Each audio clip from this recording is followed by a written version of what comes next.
In this video, I'm going to take you through how UA audio interfaces like Apollo and Aero work with Apple's Logic Pro X on a Mac computer.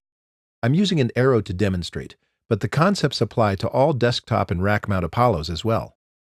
Before we begin, be sure you've installed the UAD software and firmware updates and registered your interface at uaudio.com so you're ready to follow along.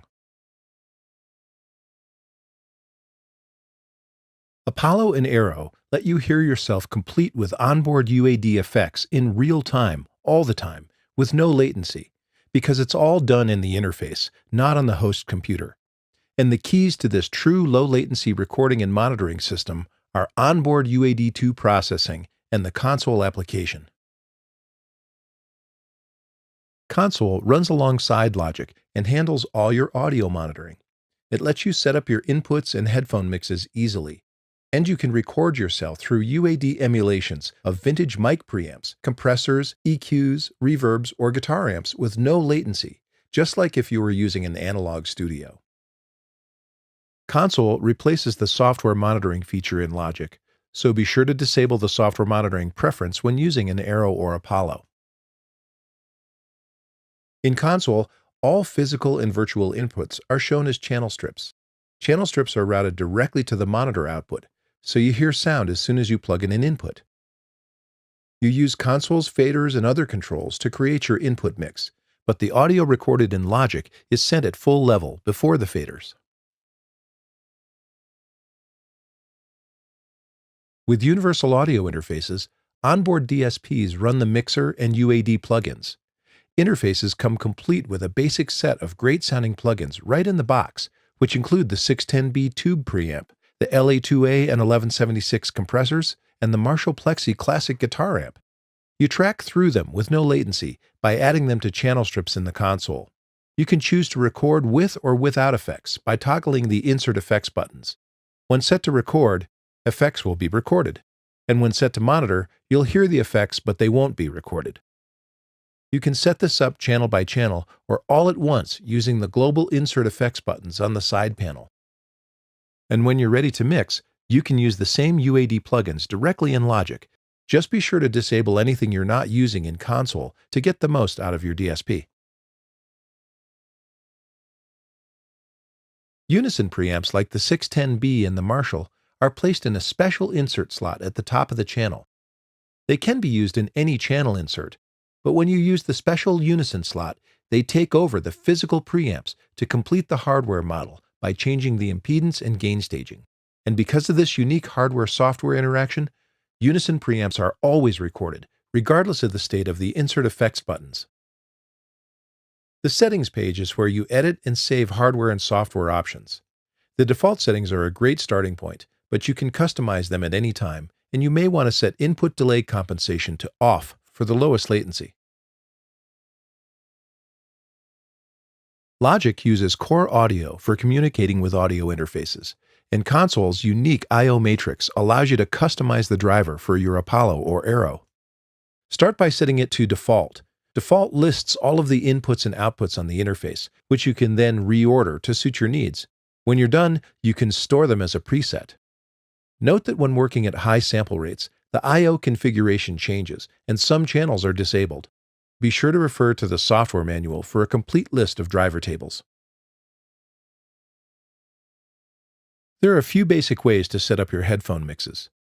The simplest way is to set the cue source to mix. Then everything you hear in the speakers is routed to the built-in headphone outputs, and you control the overall volume with the dedicated knobs on your interface. You can also create discrete headphone mixes, using Console sends for your live audio tracks and Logic sends for individual DAW tracks. You do this by setting the cue source to HP or Q and using Console headphone sends and Logic sends routed to the headphone outputs to create your mix. Now launch Logic, and after the audio unit scan is complete, we need to load the driver for your interface. Open the Audio Preferences window, and in the Devices tab, select Universal Audio Thunderbolt for both input and output device, and then click Apply Changes.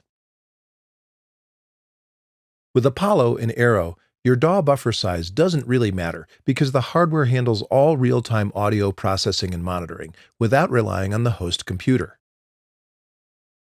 The hardware buffer size determines how much latency occurs when looping audio through Logic.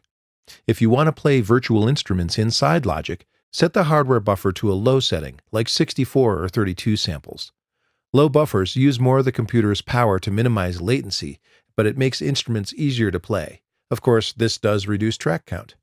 For mixing, you can set the hardware buffer high so that the computer has more horsepower to dedicate to the mixing engine. You'll have to experiment to find the best settings for your computer and your workflow, but a good starting point here is 128 samples. Logic also has a separate buffer for plug-in processing called processor buffer range, which also affects latency. For the lowest latency with plugins running inside Logic, use the small setting, but be aware that it uses more processing power. For mixing, you can set it to medium or large.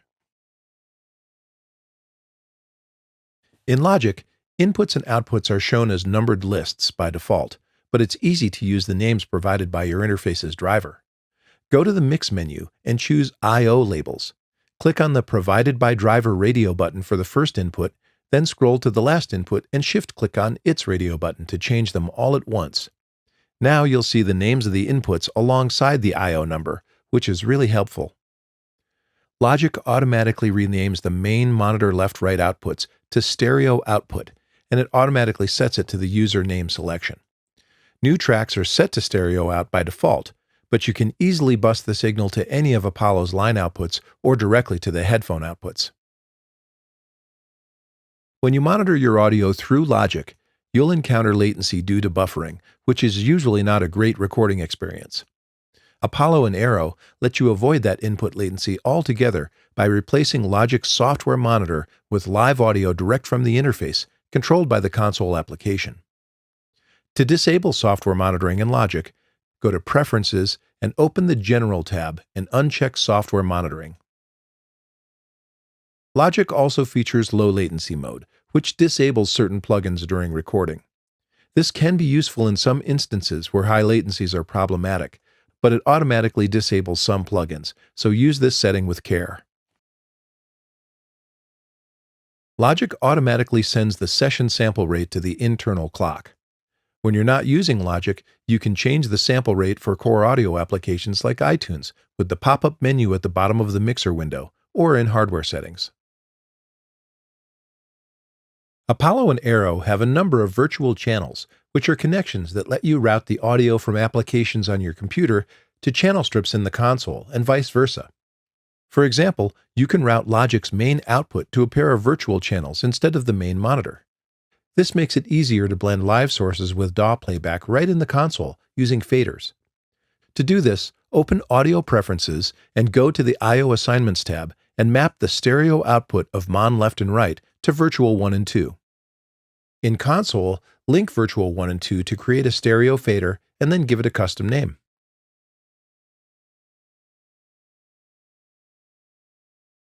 In addition to making it easier to mix your live inputs with DAW playback, you get 2 great headphone mix options for free when you route Logic's output to virtual channels. You can set the cue source to mix and use the main console mix. That's easy. Or you can set the cue source to HP or Q and use channel strip sends to create a separate mix for the headphones. To route system sounds and computer audio to virtual channels, launch the Audio MIDI Setup application and view the Audio Devices window. Click on Output to see the channel names for all available outputs. You'll see the virtual channels are called out by name. Next, click Configure Speakers and set the left and right speakers to the virtual channels you want to use. Click Apply and Done to commit the changes. Your computer audio now plays through channel strips, and you can even add UAD plugins to make it sound great. You'll find more information and current software at help.uaudio.com.